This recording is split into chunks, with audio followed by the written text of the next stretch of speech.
Domestic violence exactly होता क्या है? हैं डोमेस्टिक वायलेंस के बारे में कि एक्चुअली फिजिकली वायलेंस होता है बट डोमेस्टिक वायलेंस होता है, उस केस को फाइल करने के लिए क्या-क्या एविडेंस मांगता है court? It is depend on case to case. Domestic violence में डॉरी के केसेस को ही क्यों ज़्यादा प्रोमिनेंट फॉर्म माना गया है? वो उसका एक रीज़न है, उसके पीछे एक बैकग्राउंड है। पहले टाइम में यानी पिछले समय में क्या होता था। एक्टिविटी है after marriage sexual activity without consent, वो एक रेप काउंट नहीं हो सकती बट एक डोमेस्टिक वायलेंस काउंट हो सकती है। इवन रिलेशनशिप हमारे इंडिया का कॉन्सेप्ट है ही नहीं, इट इज़ वेस्टर्न कल्चर। इंसान इस टाइप की सिचुएशन में है जहाँ पे उसने सारा एक्सपेंस भी किया शादी में, जो फीमेल थी उनके साथ अनबन हुई तो अब वो अपने घर चली गई एंड उन पे फॉल्स एलिगेशंस लगा रहे हैं कि ये और ज़्यादा हमसे दहेज मांग रहे हैं, हमने इतना दिया है। ऐसी कंडीशन में क्या है कि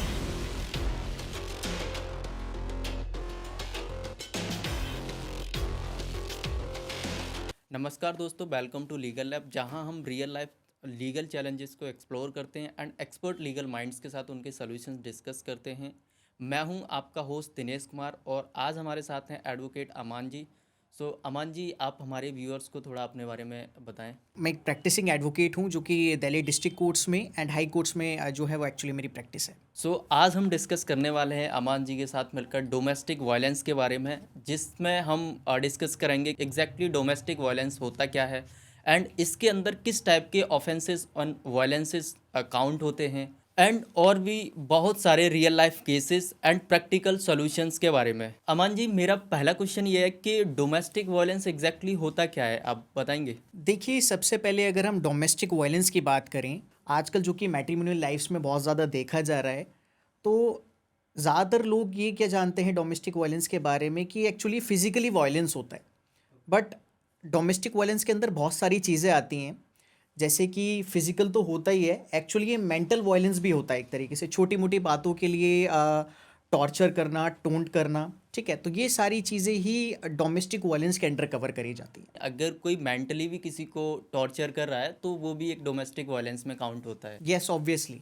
जो डोमेस्टिक वायलेंस होता है वो इंसान को कौन से लीगल राइट्स प्रोवाइड कराता है? अगर हम बात करें as per the domestic violence act 2005 के अकॉर्डिंग, तो उसके अकॉर्डिंग हमारे पास यानी जो भी विक्टिम होता है इस केस में, उसको कई सारे राइट्स प्रोवाइड करवाए गए हैं। अब जैसे मैं आपको बताऊं कि जनरली तौर पर अभी एक केस आया था हमारे पास, जिसमें क्या था कि जो वाइफ थी उन्हें मैट्रिमोनियल होम से यानी जहां उनकी शादी हुई थी उस जगह से उन्हें निकाल दिया गया था।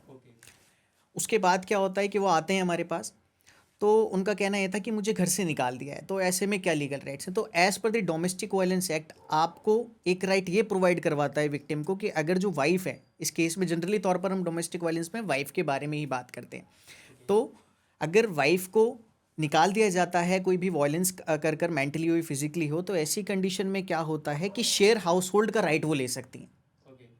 यानी घर में रहने के लिए क्या कर सकती हैं वो, डोमेस्टिक वायलेंस के अकॉर्डिंग कंप्लेंट फाइल कर सकती हैं।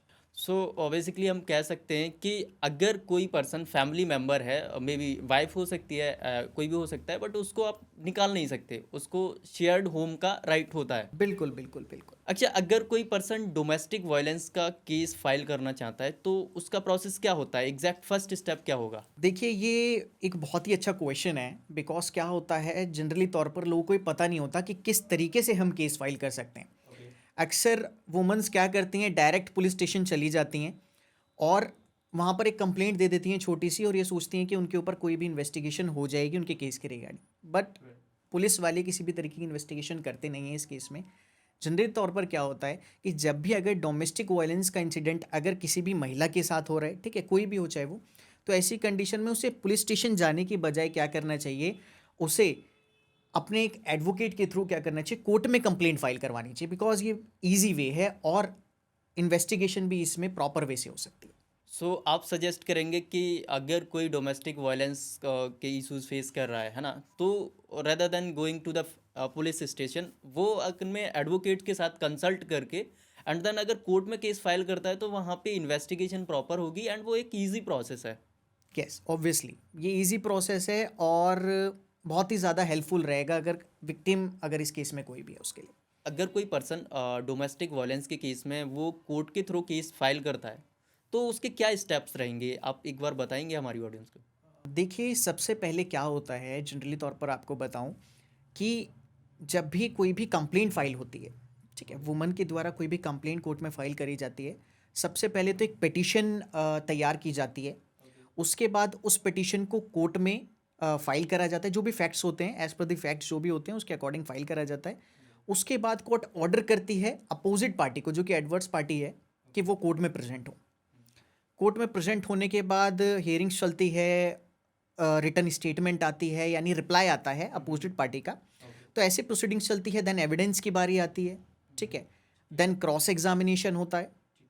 आफ्टर दैट क्या चीज़ होती है, जो फाइनल आर्ग्यूमेंट्स होते हैं वो इसमें करे जाते हैं, और देन जजमेंट जो कोर्ट का होता है वो होता है। तो ये एक प्रोसेस है जो कि मैं आपको बताऊं कि जो जनरली तौर पर मैट्रिमोनियल केसेस में देखा जाता है, खास तौर पर डोमेस्टिक वायलेंस एक्ट के अकॉर्डिंग। सो अगर मैं इस डोमेस्टिक वायलेंस के केस की बात करूँ टू रीचिंग द जजमेंट, तो मोटा मोटी कितना साल लग सकता है?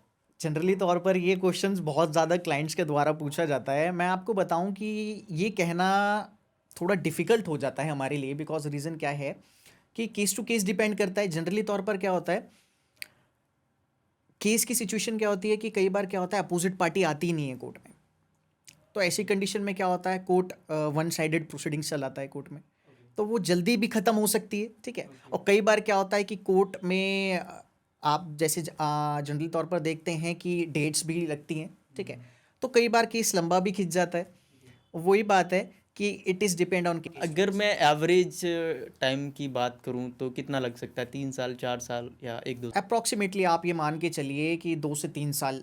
मोटा मोटी अगर हम बोलें डोमेस्टिक वायलेंस के जो केसेस हैं, कोर्ट के अंदर विद इन 2-3 ईयर्स रिजॉल्व हो जाते हैं। हाँ, अच्छा, जो डोमेस्टिक वायलेंस होता है उस केस को फाइल करने के लिए क्या क्या एविडेंस मांगता है कोर्ट? देखिए, it is depend on case to case. जैसे सपोज करिए कोई भी वुमन है, उसके साथ डोमेस्टिक वायलेंस हुआ है, ठीक है, मारपीट हुई है। उस मारपीट की जो विक्टिम है, यानी जो वुमन है, उन्होंने वीडियो बना रखी है, ठीक है, उन्होंने वीडियो रिकॉर्ड कर लिया अपने फ़ोन में। अब उसे एज एन एविडेंस के तौर पे इलेक्ट्रॉनिक एविडेंस वो काउंट करा जाएगा, उसे यूज़ कर सकती हैं, ठीक है। समटाइम क्या होता है कि कई बार वीडियो भी नहीं होती, ऑडियो भी नहीं होता, ठीक है। तो आप अपनी पिटीशन फाइल कर सकते हैं, ठीक है, बट ये है कि जितना ज़्यादा हमारे पास एविडेंस होगा उतना हमारा केस मजबूत रहेगा। अगर किसी पर्सन के पास जैसे मोस्टली होता ही है कि जो पर्सन होता है जिसके साथ डोमेस्टिक वायलेंस होता है, वो जो है सेम हाउस में रह रहा होता है जहाँ पे वो चीज़ें फेस कर रहा है, तो उस वाली सिचुएशन में एविडेंस कलेक्ट करना बहुत मुश्किल होता है। तो आप उस टाइप की सिचुएशन में क्या सजेस्ट करते हैं? देखिए, अगर कोई भी एविडेंस नहीं हो पा रहा है, जैसे ना ही कोई चैट्स हो पा रही, ठीक है, चैट्स हस्बैंड लेते हैं, जो भी वायलेंस कर रहा है वो डिलीट कर देता है, ठीक है, ना ही फोटोज़ हैं किसी भी तरीके के वायलेंस के। ऐसी कंडीशन में जो वुमन स्टेटमेंट दे रही है, ठीक है, जैसे समटाइम डॉरी के केसेस में भी देखा जाता है 498 में, और डोमेस्टिक वायलेंस में भी। तो स्टेटमेंट के बेसिस पर भी आप क्या कर सकते हैं, कंप्लेंट भी फाइल कर सकते हैं और कोर्ट में भी आप कर सकते हैं केस फाइल। तो ऐसा नहीं है, जो भी चीज़ आपके पास है वुमन की, जो भी स्टेटमेंट्स हैं, ठीक है, उसके बेसिस पर भी हम कर सकते हैं। तो ऐसा नहीं। सो अगर किसी पर्सन के पास कोई एविडेंस नहीं है, तो भी उनके स्टेटमेंट के बेसिस पे केस फाइल किया जा सकता है डोमेस्टिक वायलेंस का। बिल्कुल। राइट। डोमेस्टिक वायलेंस मोस्टली देखा गया है ये वुमेन सेंट्रिक है, बट अगर हम थोड़े ब्रॉड टर्म में जाएं तो डोमेस्टिक वायलेंस मेंस के साथ भी होता है, एंड स्पेशली LGBTQ जो किड्स या लोग होते हैं उनके साथ बहुत ज़्यादा होता है। तो लॉ के अंदर ऐसा कुछ है? देखिए, मैं आपको इसमें बताऊं, एक बहुत ही अच्छा क्वेश्चन है, और आजकल रिसेंटली बहुत ही ये सारी चीज़ें बनी हुई हैं कि खाली महिला के लिए ये अधिकार हैं या पुरुष के लिए भी कोई चीज़ है। तो मैं आपको बता दूं, डोमेस्टिक वायलेंस एक्ट की जब हम बात करते हैं तो ये जनरल तौर पर महिलाओं को ही प्रोटेक्ट करता है। अब एक क्वेश्चन ये आता है कि वुमेन्स के लिए तो है, लेकिन जो मैन है उसके लिए कुछ नहीं है, ठीक है। तो ऐसे में मैं आपको बता दूं, सोसाइटी की सोच क्या बनी हुई है। देखो, डोमेस्टिक वायलेंस हो रहा है तो वुमन के साथ ही हो रहा होगा, लेकिन अक्सर ऐसे केसेस भी आते हैं जहाँ पे मैन के साथ वायलेंस हो रहा होता है और कहीं ना कहीं उसका मिसयूज़ करा जाता है, ठीक है। तो लॉज डोमेस्टिक वायलेंस रिगार्डिंग तो मैन के लिए अभी तक है नहीं, ठीक है। हाँ, डाइवोर्स दे सकता है, ठीक है, और RCR की पिटिशन भी फाइल कर सकते हैं, लेकिन वायलेंस के रिगार्डिंग अभी तक कोई भी मैन के पास राइट नहीं है, ठीक है। तो ये होना चाहिए मेरे अकॉर्डिंग, क्योंकि जिस तरीके से जो लोग, देखिए, वुमेन्स के साथ होता है वायलेंस, लेकिन जिन लोगों के साथ नहीं हो रहा और वो मिसयूज़ कर रहे हैं उस चीज़ का, तो उस चीज़ के लिए गलत है। मैंने तो देखा है कि होता है मोस्टली लाइक, मतलब बहुत सारे केसेस में बहुत सारी सिचुएशंस होती हैं। मैंने यहाँ तक वीडियोस देखे हैं इंटरनेट पे कि बीवी जो है पति को मारती जा रही है ना। कई कई केसेस में देखा है कि जिस कमरे में मम्मी पापा रह रहे हैं उसी कमरे में आग लगा दी उसने, है ना। तो मतलब आप समझ रहे हो ये कितना वियर्ड है कि लाइक कभी भी उसका मूड स्विंग हो रहा है, फ़ोन फेंक के मार रही है, मतलब आप समझ कुछ भी बोलती जा रही है। तो ये भी मेरे को लगता है एक बहुत ज़्यादा प्रॉब्लम है। आई थिंक लॉ के अंदर होना चाहिए, नहीं है अनफॉर्चुनेटली, बट होना चाहिए। अच्छा, ये तो मेंस के लिए हो गया, बट LGBTQ किड्स और लोगों उन लोगों की जब हम बात करते हैं तो उन लोगों के लिए कुछ है इसमें? देखिए, डोमेस्टिक वायलेंस एक्ट जो है ये वुमेन्स को तो प्रोटेक्ट करता ही करता है, साथ ही साथ बच्चों के लिए भी कोई चीज़ बताई गई है। इसमें बहुत सारी चीज़ें ऐसे भी हैं जैसे कि कोई बैड टच करता है, ठीक है, छोटे बच्चे हैं, ठीक है, तो वो भी एक तरीके से सेक्सुअल वायलेंस हो जाता है, ठीक है। ठीक है। कोई चिक्स को छू रहा है बच्चों के, ठीक है, तो ये भी एक तरीके का सेक्सुअल वायलेंस क्रिएट हो जाता है, ठीक है। तो इसके लिए भी डोमेस्टिक वायलेंस एक्ट के अकॉर्डिंग भी कुछ चीज़ें बताई गई हैं, ठीक है। और जो स्पेशली चाइल्ड के लिए बना हुआ है पॉक्सो एक्ट, उसके बारे में भी बहुत सारी चीज़ें बताई गई हैं। तो कहीं ना कहीं ऐसा नहीं कि वुमेन्स को प्रोटेक्ट कर रहा है, चाइल्ड और जो LGBT के लिए तो स्पेसिफिक नहीं है, लेकिन जो चाइल्ड है कहीं ना कहीं उन्हें भी प्रोटेक्ट ही करता है। सो बेसिकली हम देखे जाएं जो दो आज के टाइम में मेजर प्रॉब्लम्स हैं मेल एंड LGBTQ किड्स और जो लोग हैं उनके लिए, तो नहीं है कुछ उनके लिए। देखिए, मैं अगर डोमेस्टिक वायलेंस की बात करूं तो जनरली तौर पर ये वुमेन्स को ही प्रोटेक्ट कर रहा है। डोमेस्टिक वायलेंस में डॉरी के केसेस को ही क्यों ज़्यादा प्रोमिनेंट फॉर्म माना गया है? वो उसका एक रीज़न है, उसके पीछे एक बैकग्राउंड है। पहले टाइम में यानी पिछले समय में क्या होता था कि जो डॉरी चीज़ थी वो एक बहुत ही बड़ी चीज़ मानी जाती है कि दहेज ले लिया, ठीक है, या हम इतना दहेज नहीं दे सकते, बहुत ज़्यादा डिमांड आ रही है, ठीक है। तो धीरे धीरे जो ये दहेज प्रथा थी, ठीक है, और ये डॉरी सिस्टम था, इसे बढ़ावा मिलता गया। धीरे धीरे धीरे धीरे चलते आते आज की सिचुएशन की जब हम बात करें, ठीक है, तो ये एक तरीके से डोमेस्टिक वायलेंस में कन्वर्ट हो गया कि पहले दहेज मांगा जाता था, ठीक है, एज सच कोई लॉ नहीं था, ना डॉरी एक्ट था, डॉरी प्रोहिबिशन एक्ट, ना डोमेस्टिक वायलेंस था। खुले तौर पर ये चीज़ें करी जाती थी, मांगी जाती थी। लेकिन जब हम आज की बात करें तो आज के टाइम पर क्या है कि जो डोमेस्टिक वायलेंस है और जो डोरी प्रोहिबिशन एक्ट है ये कहीं ना कहीं प्रोटेक्ट करता है। आज के टाइम पे मैं आपको बता दूं कि दहेज लेना और देना दोनों ही अपराध है। ओके। तो अगर कोई भी व्यक्ति दहेज लेता है या देता है, ठीक है, वो दोनों ही अपराध की श्रेणी में आता है। और IPC के बहुत सारे सेक्शंस भी इसके लिए बनाए गए हैं जो आज की BNS में है। अगर मैं बात करूं, आपने बताया था कि आज के टाइम में डॉरी को लेना और देना दोनों ही एक अपराध है ना। तो अगर कोई पर्सन डॉरी दे रहा है या ले रहा है तो ऐसा कोई इंसिडेंट अभी तक आया है आपके एक्सपीरियंस में? मैं तो बात करूं कि आजकल लोग और ज़्यादा ले रहे हैं और ज़्यादा दे रहे हैं। कहने के लिए डोरी प्रोहिबिशन एक्ट बना दिए गए हैं, ठीक है, लेकिन कहीं ना कहीं वो सिस्टम अभी भी चल रहा है कुछ लोगों के अंडर। अक्सर केसेस आते हैं जिसमें ये रहता है कि कार की डिमांड करी जा रही है कि हमें 4 व्हीलर चाहिए, नहीं लाते तो वॉयलेंस करा जाता है, ठीक है। तो कहीं ना कहीं ऐसा नहीं कि पहले ही दहेज मांगा जाता था, अब भी वो चीज़ें कहीं ना कहीं एग्जिस्ट करती हैं। ओके। अच्छा, ये तो हो गया कि भाई लड़की वालों ने केस किया कि मेरे से कार की डिमांड की जा रही है। क्या कभी ऐसा हुआ है कि लड़के वाले की तरफ से केस आया कि साहब ये हमारे को दहेज दे रहे हैं बट हमें नहीं चाहिए? एक चीज़ इसमें देखने में आती है कि जो लड़के वाले होते हैं, क्या होता है, अक्सर लव मैरिज होती हैं, ठीक है, और वो बाद में अरेंज में कन्वर्ट हो जाती हैं, जैसा आजकल हो रहा है, ठीक है। हाँ, लव मैरिज को अरेंज में कन्वर्ट कर देते हैं लोग। उसमें क्या होता है कि जो लड़के वाले होते हैं, एक मेरे पास एक केस ऐसी आया था जिसमें क्या था, लड़के वाले ही सारा एक्सपेंस लगाते हैं शादी में, ठीक है। और एक स्टोरी क्या क्रिएट हो जाती है। जो लड़की होती है, लड़की वाले होते हैं, वो ये कहते हैं कि सारा का सारा दहेज का खर्चा हमने करा था और हमसे दहेज की और डिमांड करी जा रही है। तो ऐसे भी बहुत सारी चीज़ें देखने में आ रही हैं। सो बेसिक लाइक हमने ऐसा भी देखा है कि लव मैरिज हुई है ना, लव को फिर अरेंज मैरिज में कन्वर्ट किया जहाँ पे सारा का सारा एक्सपेंस जो था जो लड़के वालों ने उठाया।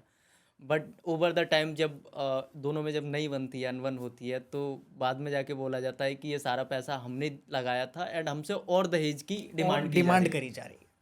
तो ये भी कहीं ना कहीं एक फॉल्स केसेस में इम्प्लिकेट करने के लिए करा जा रहा है। अच्छा, इस टाइप की सिचुएशन में आप क्या सजेस्ट करोगे किसी पर्सन को, अगर कोई इंसान इस टाइप की सिचुएशन में है जहाँ पे उसने सारा एक्सपेंस भी किया शादी में, एंड उसके बाद जो फीमेल थी उनके साथ मतलब लाइक अनबन हुई, तो अब वो अपने घर चली गई एंड उन पे फॉल्स एलिगेशंस लगा रहे हैं कि ये और ज़्यादा हमसे दहेज मांग रहे हैं, हमने इतना दिया एंड ऑल।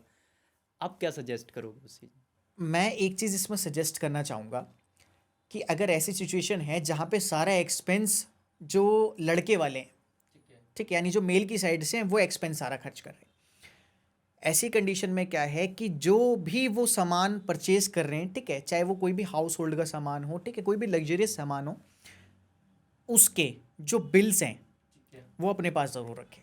राइट। क्योंकि आगे चल के अगर कोई भी ऐसा सरकमस्टेंशियल कंडीशन अगर होती हैं, ठीक है, कोई भी अगर ऐसी कंडीशन आ जाती है सामने, तो ऐसी कंडीशन में क्या है कि आप एज एन एविडेंस उसे कोर्ट में यूज़ कर पाओ, क्योंकि अगर आपके पास सबूत नहीं हुए तो वहाँ पे आप बहुत बुरे फंस जाओगे।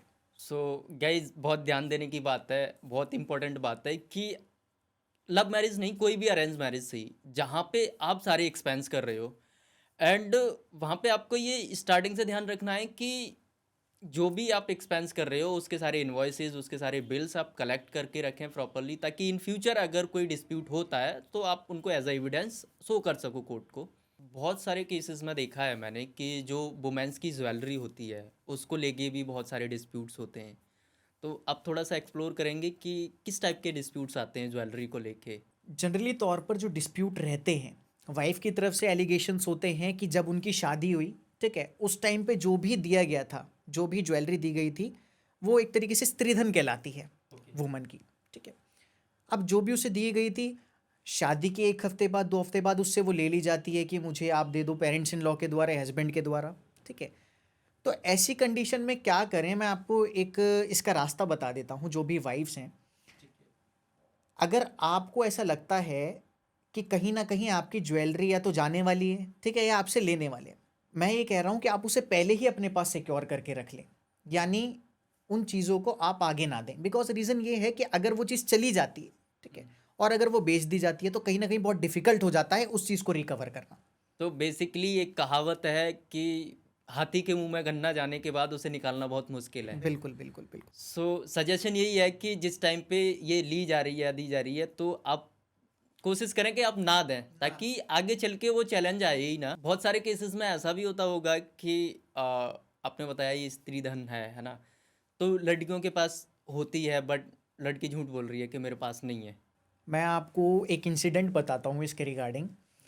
हमारे पास एक मैटर आया जिसमें क्या था, जो हस्बैंड था, हस्बैंड ने कंप्लेंट फाइल करी थी कि वाइफ छोड़कर चली गई हैं, यानी भाग गई हैं किसी और पर्सन के साथ, अडल्ट्री में वो थी, एक्स्ट्रा मैरिटल अफेयर्स थे। अब वाइफ क्या करती है ऐसी कंडीशन में, जो ज्वेलरी होती है खुद ही लेके भाग जाती हैं। ओह। ये एक रियल इंसिडेंट है। ओके। तो ऐसी कंडीशन में हमने सजेस्ट करा था हस्बैंड को कि आप इस चीज़ के बारे में एक डिटेल कंप्लेंट ज़रूर दे दें। बिकॉज रीज़न ये है कि वाइफ आगे चल के ये क्लेम कर सकती हैं कि मेरी ज्वेलरी इन्होंने ले ली और बेच दी, तो लेके भी वो खुद चली गई और एलिगेशंस भी लगा सकती हैं। तो कहीं ना कहीं आपको अपनी थोड़ी सेफ्टी रखनी चाहिए, ठीक है। तो क्योंकि जनरली ऐसे सर्कमस्टेंस में आप फंस सकते हैं, कहीं ना कहीं ऐसी सिचुएशन आ जाती है कि लेके भी सामने वाला पर्सन जा रहा है और एलिगेशंस भी आप पर आ रहे हैं। अगर कोई ऐसा इंसिडेंट है जहाँ पे लड़की अपनी ज्वेलरी अपने पास ही ले गई है ना, मे बी अपने घर पे रहने लगी या किसी अपने लवर के साथ रहने लगी है ना, चली गई, घर छोड़ के ही चली गई, तो उस केसेस में आप एक कंप्लेंट एटलीस्ट फाइल कर दो, सो दैट आपको इश्यूज ना आए, वो चैलेंजेस ना क्योंकि आए। पुलिस जब इन्वेस्टिगेशन करेगी, अगर वुमन पहले कंप्लेंट फाइल कर देती है, यानी अगर वो खुद ही लेके भाग गई है, ठीक है, और अगर वो फाइल कर देती है, तो कहीं ना कहीं आपके खिलाफ पुलिस एक्शन लेगी, क्योंकि आपके पास कुछ होगा ही नहीं, ठीक ओके है। ओके। तो पुलिस वहाँ पे वो एज्यूम करेगी कि आपने बेच दी है और ये सारी चीज़ें, ठीक है। अच्छा, ये थोड़ा सा और इसको डीपली हम जाते हैं कि अगर फॉर एन एग्जांपल कोई लड़की, उसके एक्स्ट्रा मैरिटल अफेयर थे एंड उसके साथ वो चली गई जो उसका प्रेमी था, है ना, एंड उसकी ज्वेलरी भी ले गई, तो अब क्या लड़के का वो ज्वेलरी लेने का, वापस लेने का हक है या फिर नहीं है? लड़के की ज्वेलरी थी और लड़की लेके भाग गई है, हाँ। एज सच कोई राइट तो नहीं दिया गया कि जो मैन है, जो मतलब at the time of marriage man के घर वालों ने दी है वाइफ को ज्वेलरी, तो ऐसा तो कोई राइट है नहीं, लेकिन ये है कि जो चढ़ा दी गई हैं यानी जो दे दी गई हैं वुमन को at the time of marriage, शादी के तौर पे, तो वो स्त्रीधन कहलाता है, यानी वो वुमन का ही कहलाता है, वो आप वापस नहीं ले सकते, वो ले नहीं सकते। फिर चाहे वो आपका घर छोड़ के चली जाए, कुछ भी हो जाए। और ये जनरली तौर पर कहाँ देखा जाता है, क्योंकि आजकल क्या हो रहा है, एक्स्ट्रा मैरिटल अफेयर्स बहुत ज़्यादा हो रहे हैं, तो कहीं ना कहीं एक बहुत बड़ा रीज़न है कि स्टार्टिंग में तो सारी चीज़ें सही जाती हैं, लेकिन थोड़े दिनों बाद ही वो चीज़ें जो कलर्स हैं वो दिखना चालू हो जाते हैं। अच्छा, एक बहुत चर्चा में है एक वर्ड काफ़ी टाइम से, मैरिटल रेप, आप उसके बारे में कुछ बोलना चाहोगे? मैरिटल रेप की जब हम बात करते हैं तो मैरिटल वर्ड जो है यानी शादी के बाद, अब मैं आपको बताऊं कि जो एक हस्बैंड और वाइफ का रिलेशन होता है, ठीक है, आफ्टर मैरिज, वो फिजिकली, मेंटली, सोशली एक दूसरे से कनेक्ट रहते हैं। मैरिटल रेप की जब हम बात करते हैं तो वहाँ पे क्या होता है कि अगर एक बहुत अच्छा क्लॉज दिया गया है इसमें मैरिटल लॉ के अंदर, मैरिटल रेप के अंदर, कि अगर जो लड़की है वो 18 साल से कम उम्र की है, तो अगर उसके साथ कोई भी ऐसी फिजिकल एक्टिविटीज़ करते हैं, ठीक है, वो भी हस्बैंड के द्वारा होते हैं, लेकिन उस बच्ची की परमिशन नहीं है, तो उसमें ही क्या है, अगर वो माइनर है, मैं आपको ये बता रहा हूँ यहाँ पे कि अगर माइनर है, 18 साल ही उम्र है, तो वो मैरिटल रेप के अंडर काउंट होगा। मेजॉरिटी के बाद आप मैरिटल रेप नहीं कह सकते उसे। आपने बताया कि अगर माइनर है, but as per the law below the 18 आप शादी नहीं कर सकते। लड़की की एज क्या कह सकते हैं, 18 होनी चाहिए मिनिमम, ठीक है ना। अगर उससे कम है, ठीक है, क्योंकि कई जगह कस्टम्स ये देखे जाते हैं कि कम उम्र में शादी कर दी जाती है, हालांकि एज पर द लॉ ये इलीगल है, ठीक है, लेकिन कर दी जाती है, तो वहाँ पे वो चीज़ मैरिटल रेप कंसिडर होगी। कई सारे जजमेंट्स भी कहे गए हैं, लेकिन आजकल की वुमन इस चीज़ का फ़ायदा उठाती हैं। सो बेसिकली अगर शादी के बाद कोई इस टाइप का आपके ऊपर एलिगेशंस नहीं लग सकता, मैरिटल रेप टाइप का कुछ, है ना। बट थोड़ा सा और डीपली जाते हैं कि क्या इसको डोमेस्टिक वायलेंस में काउंट किया जाता है एज पर द लॉ, या किया जा सकता है? देखिए, मैं आपको बता दूं कि जब हम डोमेस्टिक वायलेंस की बात कर रहे हैं यहाँ पे, ठीक है ना, तो मैंने जैसा आपको बताया था कि सेक्सुअल वायलेंस भी होता है, जहाँ पे कंसेंट नहीं हो रही है, आप ज़बरदस्ती फिजिकल हो रहे हैं, ठीक है।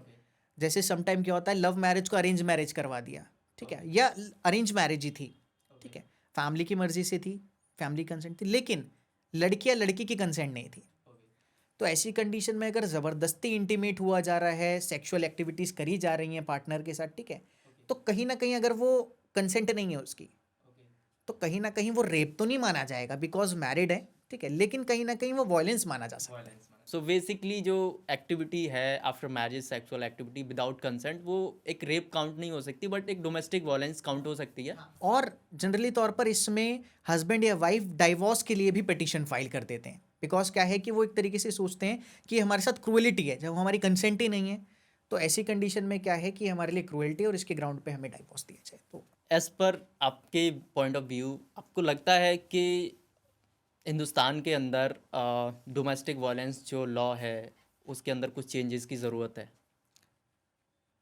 देखिए, जब हम वुमन की बात करते हैं तो वुमन के लिए तो काफ़ी सारे राइट्स इसमें दिए गए हैं, लेकिन जब हम मैन की बात करते हैं, कहीं ना कहीं कंपैरिजन देन इतने राइट्स प्रोवाइड नहीं करे गए।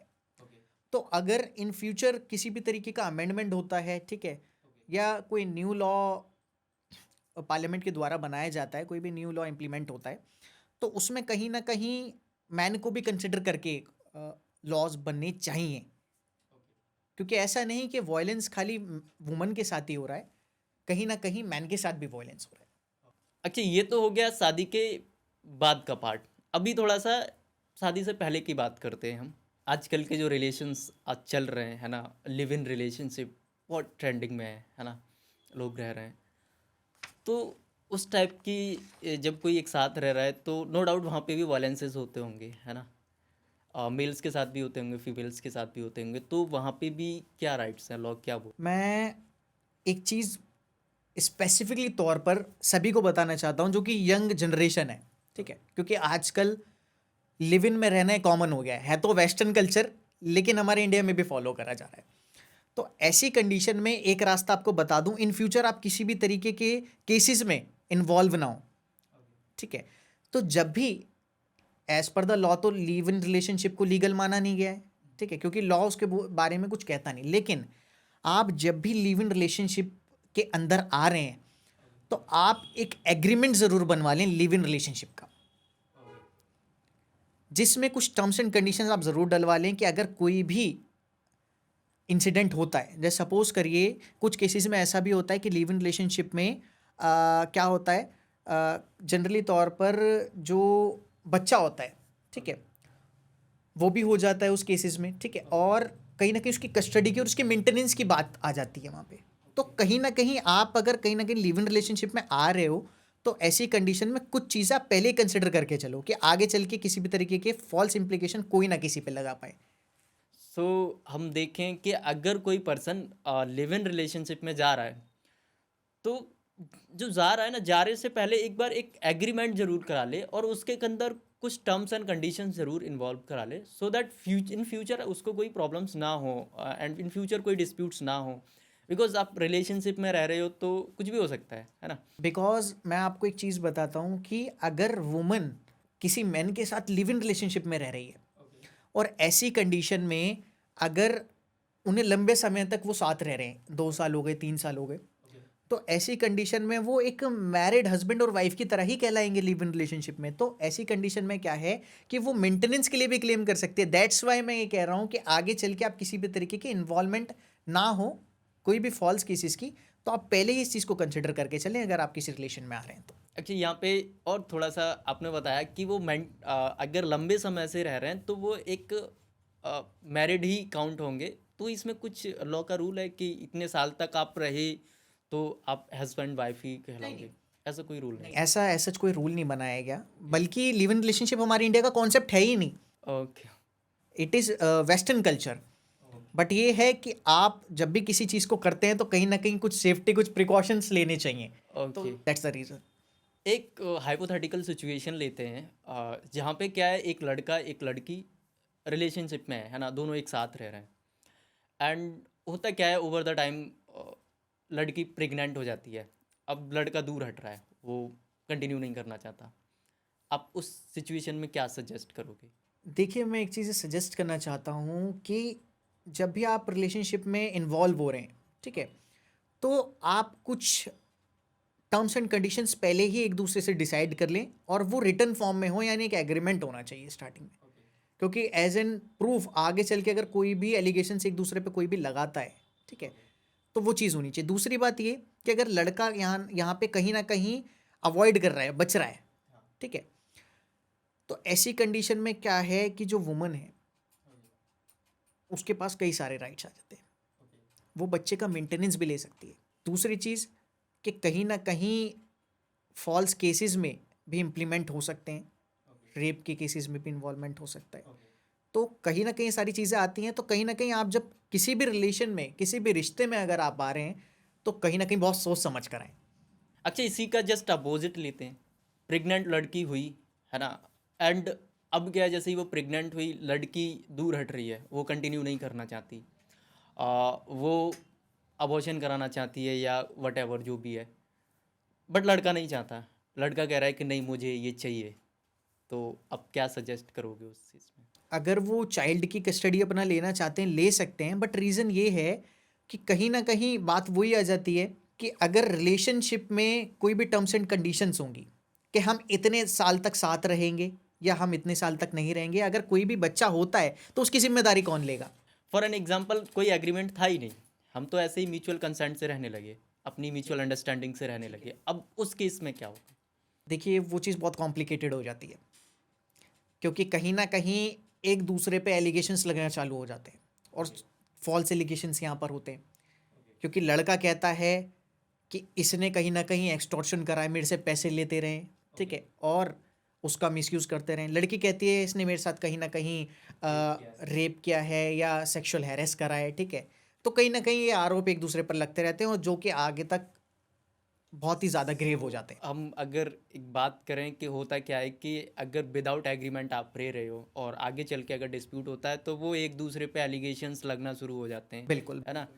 लड़की लड़के पे लगाती है, लड़का लड़की पे लगाता है, तो उस टाइप से, और वो सिचुएशन बहुत एक वर्स्ट सिचुएशन। अनसॉल्वेबल हो जाती है, उसको सॉल्व करना बहुत मुश्किल है। एलजीबीटीक्यू के लिए कोई लॉ है ही नहीं आज तक। तो आपको लगता है कि इतनी ज़्यादा चीज़ें बढ़ रही हैं, ग्रो कर रही हैं, एंड इवन पहले टाइम में जब होते थे ना ये डोमेस्टिक वायलेंस, डॉरी के एंड ऑल सारी चीज़ें, उस टाइम पे क्या होता था कि वुमेन्स इतनी एजुकेटेड नहीं होती थी, है ना, तो वो उन चीज़ों का मिसयूज़ नहीं कर पाती थी, है ना, या उस उतनी विजिलेंट नहीं थी।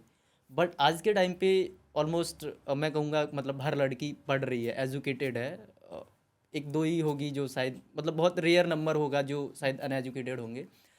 तो अब इस टाइम पे जहाँ पे वुमेन्स एजुकेटेड हैं, विजिलेंट हैं, उनको पता है मिसयूज़ कैसे करना है, एंड जहाँ पे वन साइडेड लॉ है, मेंस का बहुत ज़्यादा हिरासमेंट हो रहा है ना, तो लॉ को इंस्टेंटली आपको लगता है कि चेंजेस करने की ज़रूरत है, एंड वो क्या चेंजेस हो सकते हैं आपके हिसाब से? देखिए, जैसा आपने कहा कि क्या कहते हैं, पहले इतनी ज़्यादा अवेयर नहीं थे लोग राइट्स को लेके अपने, ठीक है, जो कि आजकल हो रहे हैं। और मैं आपसे एक बात यहाँ पे ज़रूर कहना चाहूँगा कि अवेयर तो हो रहे हैं लोग, लेकिन पहले जब लॉ नहीं था, ठीक है, तो लोग लॉ के बारे में जानते नहीं, जनरली तौर पर कुछ पता नहीं था। लेकिन जैसे जैसे लॉ आता गया, ठीक है, लोगों को पता चलता गया। लेकिन मैं आज के टाइम पे बताऊं तो कहीं ना कहीं लॉ का यूज़ से ज़्यादा लोग लॉ का मिसयूज़ ज़्यादा कर रहे हैं। एग्जैक्टली। ये चीज़ देखने में बहुत आ रही है। और आपने जैसा कहा कि क्या कहते हैं, मैन और जो LGBTQ के जो भी पर्सन है, जो भी कम्युनिटी है उनकी, उनके रिगार्डिंग कोई लॉ तो होना चाहिए। If they are part of our country, ठीक है, तो कहीं ना कहीं होना चाहिए। अगर इंडिया का पार्ट है वो, ठीक है, अगर हमारी सोसाइटी का पार्ट है वो, तो कहीं ना कहीं ऑब्वियसली बात है होना चाहिए।